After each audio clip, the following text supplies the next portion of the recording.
Kia ora, I'm Arthur Falls, and this is Aotearoa Tomorrow.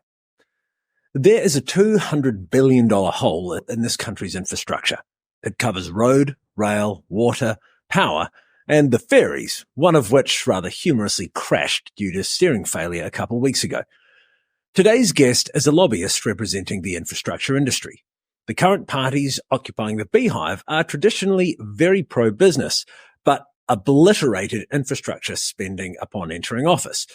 That gives us a great opportunity to speak to a representative of big business at a time when their traditional political allies are acting not necessarily in their interests. This episode is not a scalding critique of the government, though. It's an honest look at how to come up with a way for government and industry to work together to serve our needs. Welcome to Aotearoa Tomorrow. Today I'm joined by Martina Moroney from Infrastructure New Zealand. Now, Martina, Infrastructure New Zealand is an industry body representing infrastructure building companies, am I right? Yes, building companies and a few others. Kia ora, Arthur. I'm Martina Moroney, as you've said. I'm Strategy and Advocacy Lead at INZ. So yes, we are the member and advocacy organisation or membership body for the infrastructure sector. So we've got about 140 members and represent about 100,000 people across the membership and infrastructure roles. And as you say, it's building companies, but it's also banks, it's lawyers, it's funders and financiers, it's infrastructure asset operators, the whole gambit of the sector. So what does advocacy mean in the context of the relationship between Infrastructure New Zealand and the government itself? Yeah. For us, it's about representing the views of our members as a collective. So we don't represent, individual companies necessarily looking for a quick win from government. It's about achieving change that is going to be best for the sector, but also best for the country in terms of the infrastructure outcomes that we're delivering. And it also gives us an opportunity to test policy that the government of the day or the opposition, because we're apolitical and we're right across Parliament and the system, test that policy with the sector to make sure that it's actually going to work. What does that mean? How do you know that it's actually going to work? Are you talking about just taking policy that the government or opposition want to implement and then consulting the various companies that would be involved in building and running that infrastructure about how that will turn out?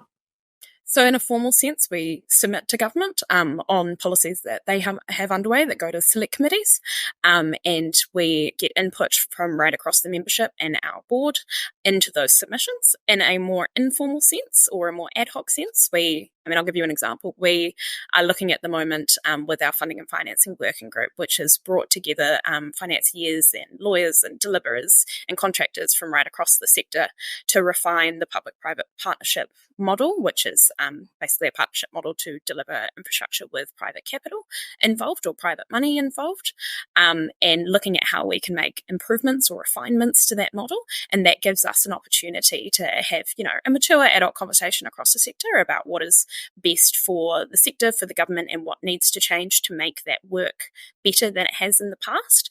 And so that's some work that we've got underway that we will be engaging with government on so that we can make sure that they're hearing direct from industry where the pain points have been in the last few years and where improvements can be made. So this all makes sense, and this is all stuff that I think most people would expect to be taking place. But New Zealand for the last 30 years has been quite shit at building infrastructure. And we've just had massive cutbacks in infrastructure development from the incoming ACT National government, ACT National New Zealand First government. Infrastructure New Zealand, I recall seeing a member of your team indicating that it was their perspective or their opinion that we had a $200 billion infrastructure deficit. The government, or at least some government agency, I think it's the Infrastructure Commission, thank you, has said that they feel we've got a $100 billion deficit. This is a massive amount. So I see the need to bring in private capital. But why is there this massive deficit that's grown over the last 30 years? Yeah, absolutely. on the number, you're absolutely right. There are different estimates across the sector. The 100 billion versus 200 billion piece is basically just going back and forth on a paper from 2019. But the point really is that, as you say, we've had an incredible amount of underinvestment in our existing assets and in our future needs in New Zealand. And part of the issue, there are a few, but part of it is about politicization of our infrastructure system and decision-making system.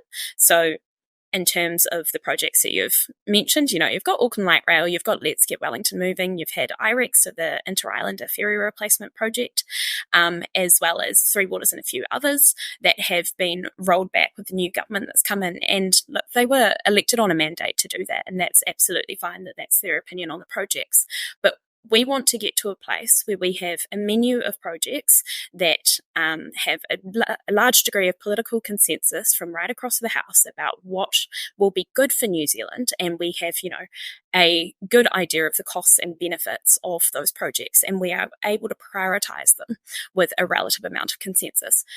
The menu of projects is part of that, but it's also a real mindset shift in our politics to be able to get there, and a mindset shift from the public as well.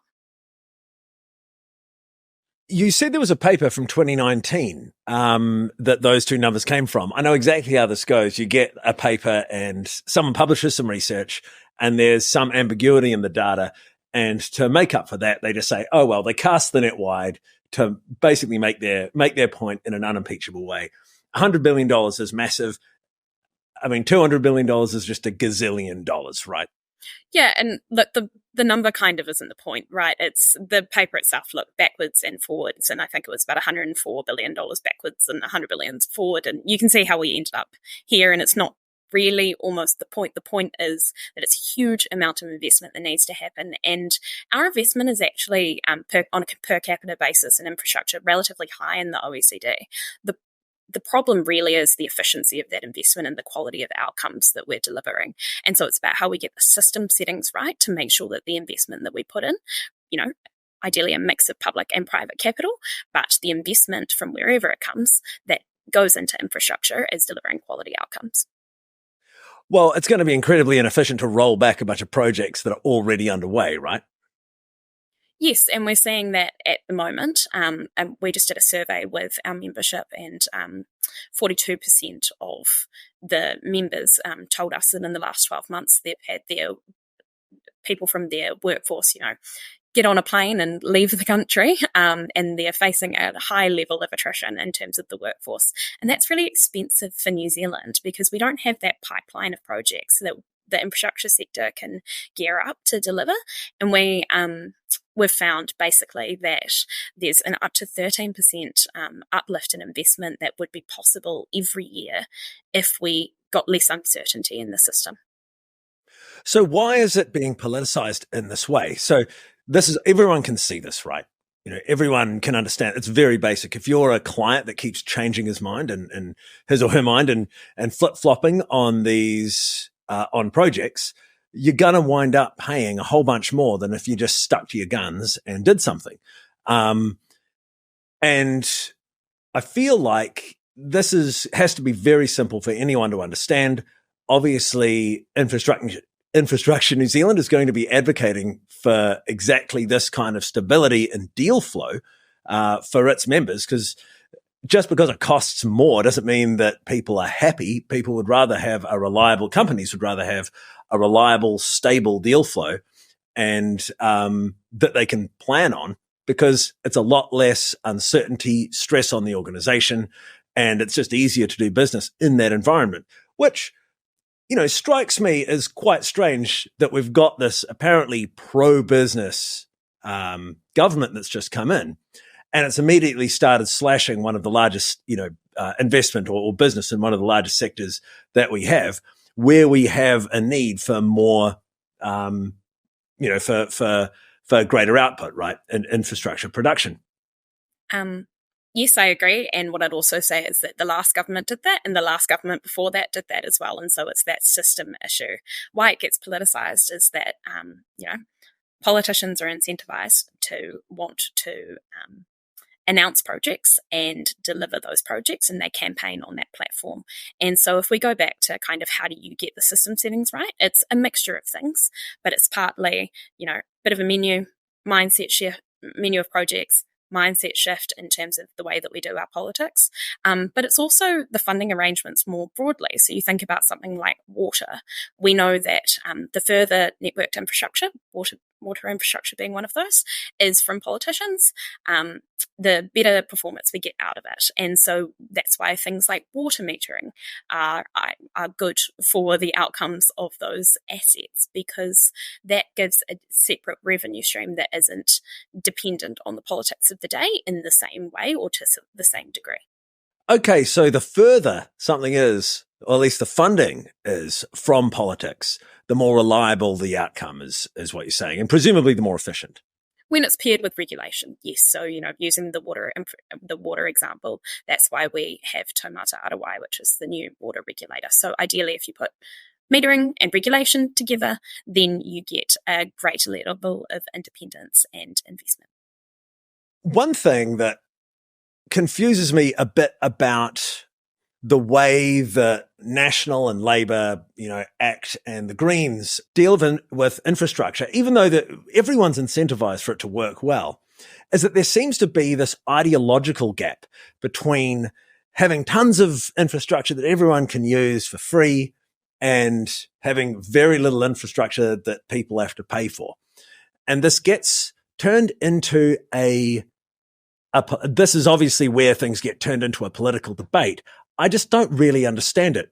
Do you have an opinion on the ideological perspectives that these two attitudes come from? I mean, I think what is kind of the crux of both sides of that argument is that infrastructure costs a lot of money. And so you're choosing how to pay for that. And that's, there are different philosophical views on that. But if you're looking at, for example, the opportunities provided by things like congestion charging, you can reduce the amount of people using an asset. So let's choose a road, and so you can reduce the amount of people using that asset. And so you start to reduce the asset maintenance costs. And you can also, as we've discussed, pay back, a loan on that asset. That is a user pays way of thinking about it. The other advantage of that is if you've got, for example, a levy. So under the Infrastructure Funding and Financing Act 2020, not to get too technical, but that introduced kind of a levy that councils were able to raise based on infrastructure investment in a specific project. And that levy would go on your rates bill, but it would go under the rates, and it is targeted to a specific community around that infrastructure investment. So it's been used, for example, in Wellington on a water treatment plant in Moa Point. And so the community around that project pays for that project over the long term because they're the direct beneficiaries. And the argument for that is really that you don't have to spread the cost of that plant across the whole of Wellington because not everyone is benefiting from it. And so that incentivizes, conversations with the community about levels of expected investment and service provision and allows those assets to be paid back. As with a lot of things, there are disagreements in politics about the way you pay for things, but those are the advantages of that argument. So why does, for example, I can see Labour saying, yeah, well, we want to do that, but then that's not fair for, lower income, residents of that area who now have their rates increase, or congestion charges being unfair for people who have to go to work at a certain time, and that increases their cost of living.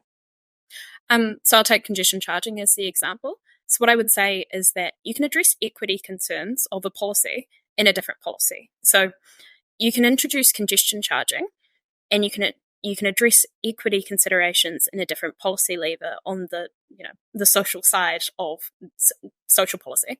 So if you think about, for example, the winter energy payment, right? You get charged for your energy bill, and then if you meet a means tested level of lower income, then you get essentially a rebate on your energy bill. Those are two different policy levers or two different levers. and they don't have to all be done in one mechanism. So it's just the way that we think about it, because equity is incredibly important. You're absolutely right. And we need to address it, but we don't need to do it all in the one tool. Yeah, it's interesting because I'm quite a left-leaning kind of person generally, but I'm certainly would say that I gravitate toward more free market-based solutions to solving problems. I don't think that's a strange position. I think that is what it's called to be centrist, right? But I spoke to someone from Eric Crampton from the New Zealand Initiative, and you'll probably be aware of his idea of the special purpose debt vehicle for funding, local infrastructure based on user pays or special rates levies. And that seemed to me to make a ton of sense, especially at a time when our politicians themselves seem incapable of doing anything. And also a lot of councils can't function. I had some friends in Hawke's Bay, and specifically where they lived, there was no one for that. Every single seat was during their local election was uncontested. And so they just had no one to vote for.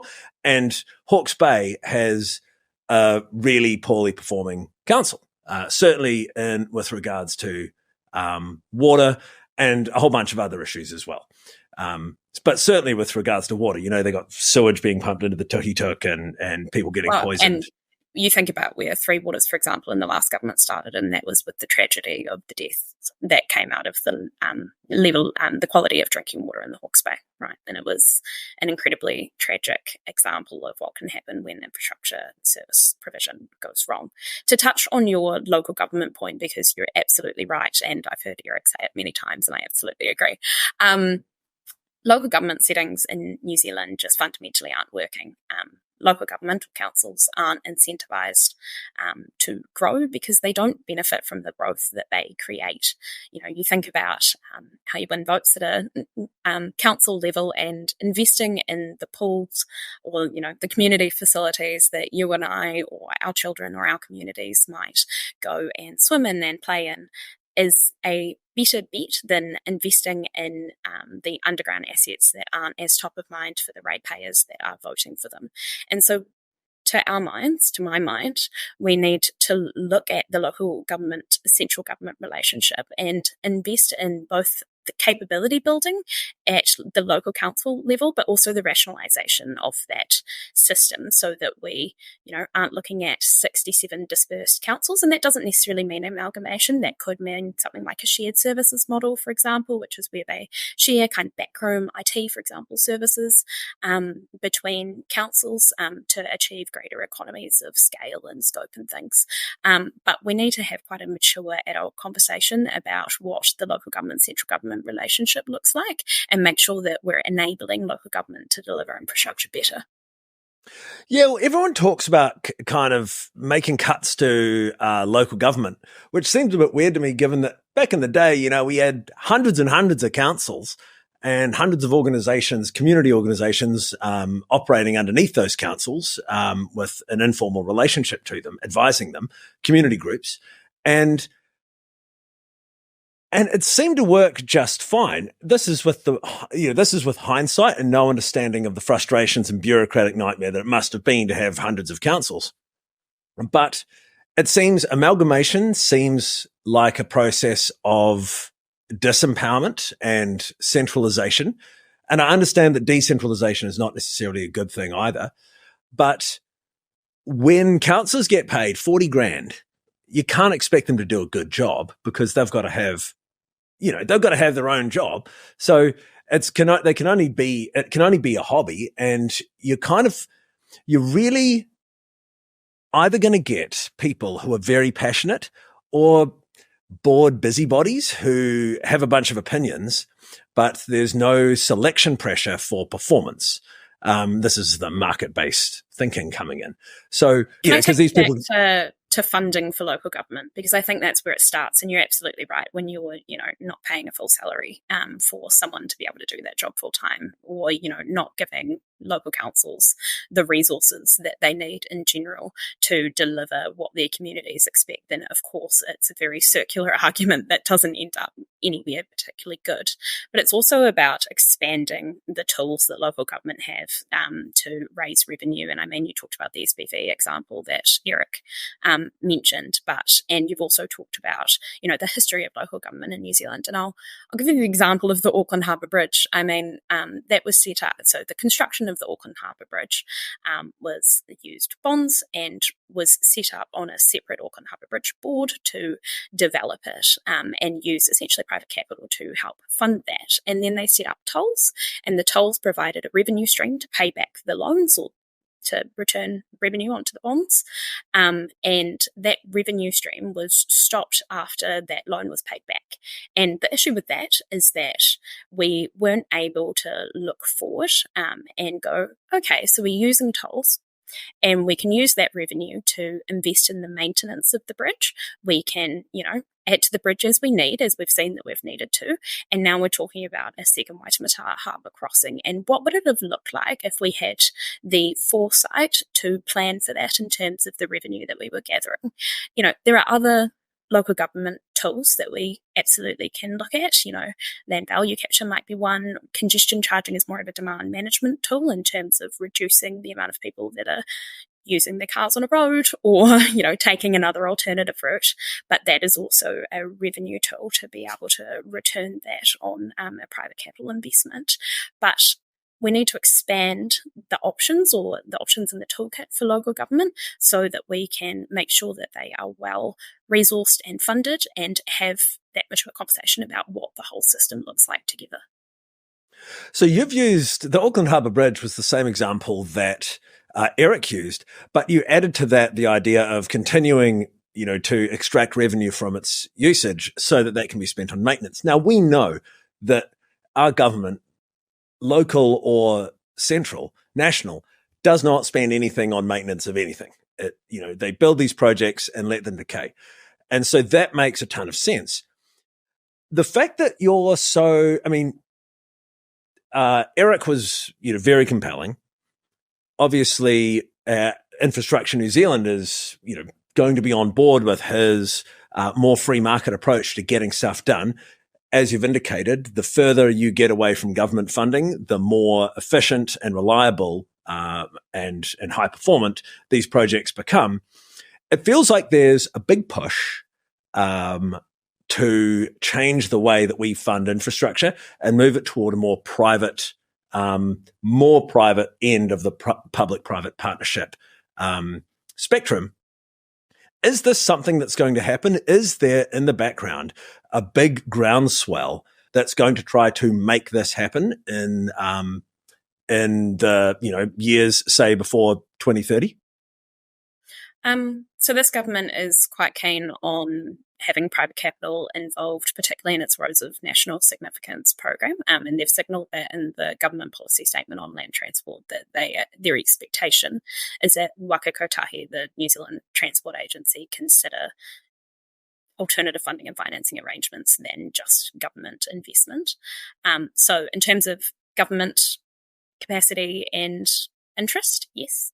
And from our perspective, there are people interested. We need to make sure that New Zealand is seen as a reliable and good home for capital, and that politicization of infrastructure piece that we talked about earlier doesn't help. If you're looking in from overseas with capital to spend, not being able to rely on infrastructure projects being delivered over the long term because of changes of government doesn't help. And from our perspective, yes, people are keen. We did a survey and some research late last year, I want to say, that pointed out that the general public of New Zealand, the people that we know, either are agnostic or pro-private capital and infrastructure. It was something like 70% were either for it or didn't particularly have an opinion. People are more interested in getting the infrastructure that we need delivered faster, unlocking the economic and social benefit of having that infrastructure there, and making sure that they can drive their kids to school and go to the swimming pool and have drinking water and wastewater that work and deliver the outcomes that all of us as citizens of a first world country expect. Yeah, the issue is not the that people have with privatization or private funding of infrastructure is not the funding itself. It's the privatization, though. And I think Those are different. So if we're looking at, for example, a public-private partnership model, the government retains ownership of the asset. So what they're doing is borrowing money from a private entity or organisation. The private entity or organisation is building the asset, and then the government is paying them back for that over a agreed lease or term. And what that also means is that you have a wider view over a greater amount of time of what planning, funding, construction, and also asset maintenance. And I know we've touched on that before, but it really incentivizes better asset maintenance. You have that longer term view and can achieve better outcomes, and the government still retains the ownership of that asset. So that's different than privatization. Yeah, it sounds fantastic. It sounds like a solution. Governments have shown time and time again that they are not appropriate custodians of either the infrastructure that we currently have or managers of new infrastructure projects. Constant failures of Get Wellington moving, which, having lived in that city many times and watching it become increasingly congested, have been very frustrating. Auckland is a nightmare city to live in. It gets, on the one hand, people sing its praises, and you can tell kind of where they live based on what their opinion of Auckland is. And just the ease of getting around that they experience. We have to recognize that our current system doesn't work. There are weird ideological things that seem to be getting in the way, both on the left and the right. The left seems to be too slow to get anything done, and the right seems to want to shut it down and not spend the money and save on the budget. So some kind of public-private partnership, it must be the way forward. What does a pathway to that look like? How do we get from where we currently are to that arrangement? And how does that survive the continual changes of government that we have? I mean, it's very possible that we'll see Labor get in next election, and whatever changes happen now have to stick. Yeah, absolutely. So the first step is really refining the model. It's not perfect, particularly around risk allocation. So the way that risk is priced into the contract is allocated between the government and the sector.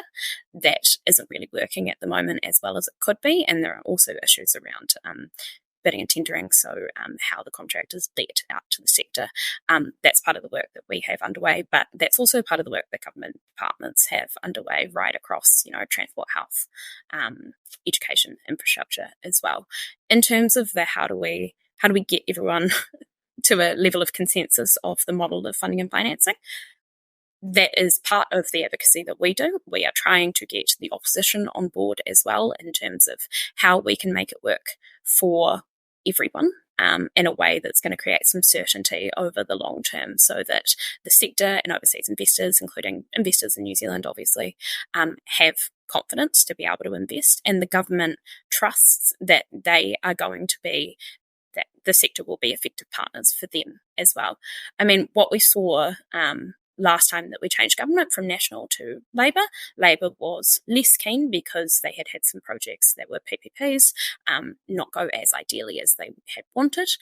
They stopped doing them in large part. And so we lost a lot of the people, both in government departments as well as in the sector in New Zealand, to overseas or to other jobs and industries. And that's also the cost of going back and forth, not only on projects in terms of politicization of the infrastructure system, but also on models and ways of doing things.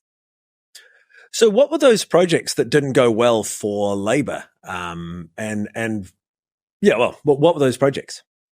So most famously, Transmission Gully was difficult for the government in many ways, but I would point out that while there are still ongoing issues, absolutely, and those are playing themselves out at the moment,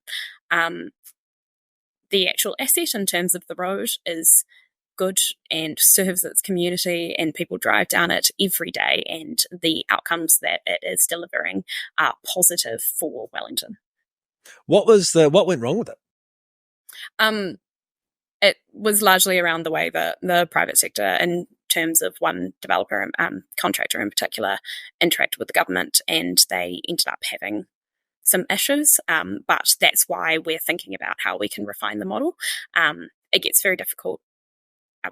It can be difficult on transport projects, but there are also other opportunities in education, in health and social infrastructure that we're exploring as well.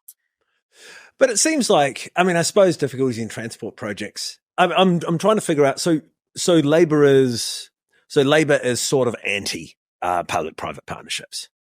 I don't know if they always will be. I wouldn't say that they're completely anti it even at the moment, but they did struggle with some of the realities of delivering those projects. And it was at the same time as lots of other projects that weren't PPPs weren't going fantastically well in terms of cost and time overruns during COVID, when our supply chains were impacted by overseas shipping delays, and the general chaos that was construction in the COVID era. You think about City Rail Link, for example, that's not a PPP, but had cost and time overruns. Very diplomatically put. So what is the Labor alternative? Because Labor must be able to see that this ain't working. They haven't been able to get Wellington moving. They haven't been able to do the light rail in Auckland, which has to happen, by the way. I know people have opinions, but you got to be able to take rail to the airport, because you don't want to have the risk of a traffic jam or something causing you to miss your flight. You want to have a reliable pathway at all times to the airport. The actual economic cost of people having to go there, leave an hour early just in case, is not worth, is very large, right? So what's plus it's hard to navigate. If you've got people coming to the country who are coming on business, a rail connection to your main business centre, which is central Auckland, that is a fundamental cost of doing business advantage that we don't have. And you notice that if you go to any nation at all, you always find a rail connection between their business center, core business center, and airport, largely for the purpose of facilitating that kind of activity. So, as I ramble on, what is Labor's plan to make this work if they don't see public-private partnerships working? Especially all of their stuff just got shut down. The ferries, for some reason, I don't know why that got shut. We so badly need new ferries as well. Like, what does Labor think will work instead? I think Labor's argument here would be that they had planned to deliver these things, and they had, 6 years to deliver something that was going to take much more than 6 years to plan, fund, finance, deliver, etc. And that kind of comes back to that point of, if we're throwing things out and we're not agreeing on just a base level of some projects that everyone can get behind, and being agnostic about whether it's rail, whether it's road, and having a conversation about what the vision for the country is and what the vision for New Zealand's infrastructure is, then we're going to keep seeing this, because long-term assets, in terms of the life of, I'll use the Harbour Bridge example again. The life of the Harbour Bridge is much longer than a 3-year term, or even the time that it took to repay the loan. It's about how we make sure that we're achieving intergenerational equity in terms of the debt that we're taking on, so that, our children are paying for the use of that asset into the future in a way that's equitable throughout generations, but also that we're designing the political decision-making system on infrastructure to, as close as we can within a democratic society, because, localism is really important, democracy is really important, but achieving some level of consensus in the middle about what a long-term vision and long-term delivery plan for the country is. That's where we need to be, because, doing it on either side of things, whether it's, a long-term rail project or a long-term road project, if the next major party gets in and cancels it, then we go right back to the start again. So, with that said, what's this menu that you've raised a couple of times? What are the infrastructure projects that you feel make sense for New Zealand and that are deliverable within our, let's say, current political environment? So the Infrastructure Commission have work underway at the moment, actually, to set up a 30-year plan and what they're calling their infrastructure priority list, which would be exactly that. It would be a menu of projects that have been costed, have had their costs and benefits estimated, and have been worked through to a reasonable degree, that they're able to go to politicians or, the Minister of Infrastructure at any point and go, hey, these are the ones that we're looking at, ideally pick from these. Obviously, it's the minister's choice, but that's what I mean by the mindset shift piece. In terms of what projects should be on it, there are some areas where we know that we have particular deficits in New Zealand. Water is one of them. And we also have the climate change and growth challenges that are coming our way. Climate change in particular, we need to get real about what coordinated resilience planning and adaptation planning is going to look like. And then obviously on the renewable side, we need to keep building that as well. Yeah, because we don't have any climate change policy. I mean, the ETS is a scam, and they keep shutting, every time National comes in, they push biogenic methane out, and that's our primary emission. And not that our carbon emission plan would have any impact on global warming, but it is a example that we're supposed to be setting. And we're definitely not doing that. Given that we're not doing that, and certainly the US isn't, China's, certainly pulling their weight to a greater degree, and so is Europe. But we can't really expect to see particularly positive movements without some degree of fantastic optimism. How do we plan for rising sea levels, increased, extreme weather events? I mean, I live in Whangarei, and the Brynderwyns are closed yet again, and this is starting to feel like the new normal. Yeah, it is, and we've obviously seen many adverse weather events hit our country in the last few years and experienced the tragedy of human death through those, but also an incredible amount of infrastructure disruption and elimination of important assets to communities right across the country. Where it starts for me is around coordinated planning. So the previous government had a community-led retreat and funding for adaptation piece. So a discussion document that went out for consultation out of the Ministry for the Environment.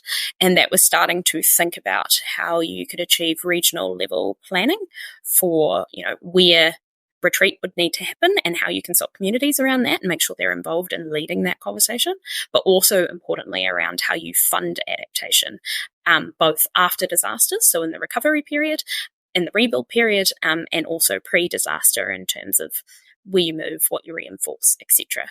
I'm really interested in, and as multiple governments have been as well over the last few years, in the Queensland Reconstruction Authority model.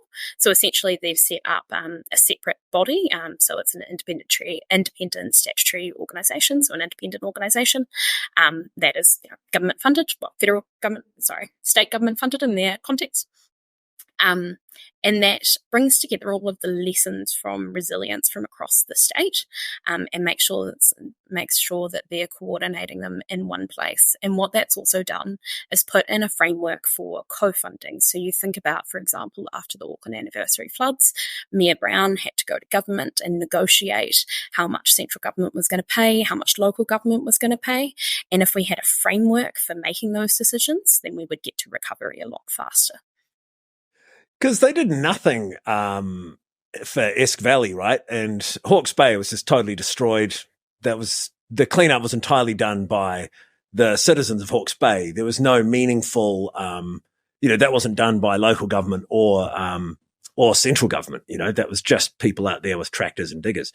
And I think that most of the country doesn't really realize what that was. I think they think of the Christchurch earthquake and they think of massive, construction companies coming in and saving the day.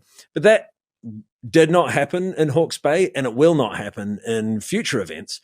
It's too hard to move all of that stuff in place. Stuff gets locked out. If you have if a bridge goes out, well, that means that you can't get supplies and diggers and generators across that bridge. So you've got to find some other way to serve a affected area that may have serious infrastructure issues. And it's almost always going to be with what exists in place, especially in New Zealand's mountainous and coastal terrain. So it feels like, we can talk about, to a blue in the face about how reconstruction and the bureaucratic and administrative side of reconstruction and disaster preparedness. But what we saw in Hawke's Bay was a total lack of preparedness and also virtually no response as well from central government. Nothing, I'm sure there was some response, but if you were there on the ground, you wouldn't know it. It was all done by local citizens. I mean, look, they got the bridges back up, they got the power running again, but it would have been months, many months. It was months. It would have been many months if it hadn't been for the work of just people on the ground. So, centering the conversation around how we're going to do better in the future really misses the point of the total failure at the time of the government to either do anything in the immediate aftermath or even in the long-term aftermath, right? It's still, Esk Valley is still buried. People are arguing about relocating. It's, these are not conversations that really should have to be had, right? Everything should run smoothly. I mean, an entire region is now, unsafe, was wiped off the face of the earth, and now it's basically uninhabitable. Certainly people are going to grow crops and stuff there. And some people insist on sticking around. But I mean, you see houses buried in silt, you'd think twice, But you're absolutely right about the enormous economic cost. I think they estimated something around $9 to $14 billion at the time, and the delay in response. The council and central government have, of course, been involved, and you're absolutely right. They did get bridges back up, and they put emergency works. They had emergency works underway as well. But the role of the community is really important there, and you're right that they were incredibly involved, and absolutely to the credit. One of the things that we've really missed a track on in New Zealand is taking the lessons from Canterbury, from Kaikoura earthquake, from the Auckland anniversary floods, obviously right before Cyclone Gabrielle, and bringing those lessons together in a way that we can use them again and again, because this is going to keep on happening. Yeah, it's weird. It's and certainly the. I didn't live in Christchurch. I had no understanding of the Christchurch earthquake. Oh, you did? Yes, yeah. But what I found so striking was my total obliviousness to what happened in Christchurch. It was just not something I had any concept of. It makes your hair stand on end a bit, but you don't really understand what it was like on the ground. And I didn't live in, I come from Hawke's Bay. I grew up there. So I did see it, but it didn't directly affect me. Up in Whangarei, where I am, we had very bad wind damage. It was still the worst disaster I've ever been in. Houses, but the damage was comparatively minor. There were a few houses that had serious damage. Some sheds were blown away, but it was nothing like what happened in Hawke's Bay, which was a really terrifying event. And I feel like we can be talking about this, but I would expect that the people listening are not really going to have any grasp on how extreme that was and how it could actually happen to them, and how certainly at the time, and probably when it happens next time, there wasn't any help coming. And I think that is because it was just too big an event for us to respond to as a nation at the time. And I haven't heard of any serious talk about building a system to respond to an event of that scale in the future. I'm sure people who are in Christchurch yourself, you would have a sense for what I'm trying to convey here. And I guess I'm adding a proviso to our conversation, that any of these ideas about disaster preparedness need to be listened to by the public with a grain of salt, because it's a huge, huge thing, and any response is always going to be, any political response is always, certainly from our current political establishment, is going to be on the less expensive side. And it's hard to really explain how huge and presumably expensive a response to a disaster like what happened in Hawke's Bay would be in the future if that keeps happening. You know, they say 10 to $14 billion in damage, but what is the cost of being prepared to get safe drinking water to everyone within a week, or get generators in place? Again, say within a week, if we called that our time frame, getting food to people, that is very expensive. It involves helicopters and diesel generators standing by, kept maintained. And I don't feel like I've heard any serious conversation about disaster preparedness in that way. I'm sure it's happening to some degree. People must understand, but politically and in the media, I haven't heard it addressed in a realistic way. I mean, it's a really difficult political conversation to have about retreat and about expectations from communities around the level of service that they can expect. You're absolutely right. It is really expensive, but it gets made more expensive because we don't learn from every disaster and recovery process that we go through in New Zealand. We are the second most risky country in terms of natural disasters in the world, second to Bangladesh.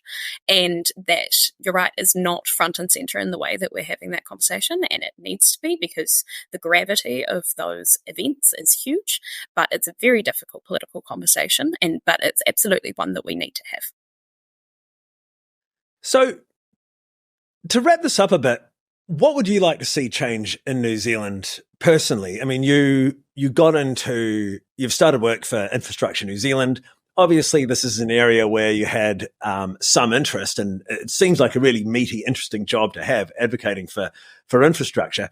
It's something we need.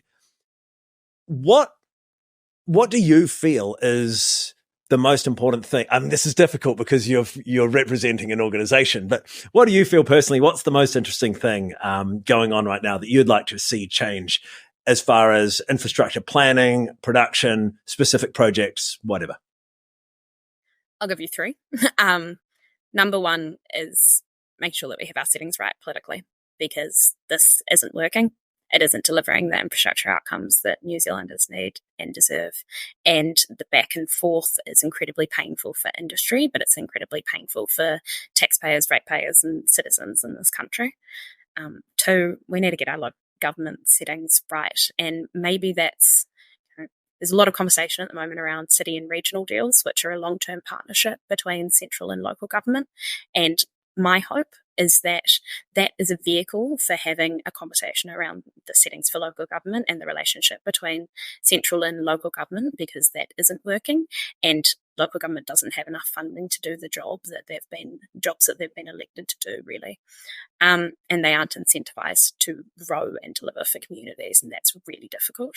And as we've discussed, the gravity of the climate change challenge is one that we need to get real about. Decarbonisation is adaptation in the long term, in terms of if we can, you're absolutely right, you mentioned it before, it's very difficult if you think about New Zealand in a broader piece, but we can make changes to contribute to decarbonisation. But on the adaptation front, it is a massive fiscal risk for the government, it is a massive risk for the country, and it's a massive risk to people's lives, and we need to address it. Oh, fantastic, Martina. That was very concise, well put, and helpful, because it's good to hear someone from the private sector explaining what the private sector wants to do.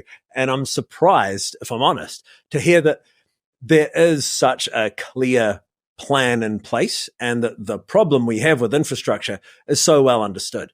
I really appreciate you taking the time, and it's been an absolute pleasure. Thanks so much for having me on, Arthur. Very much appreciate it.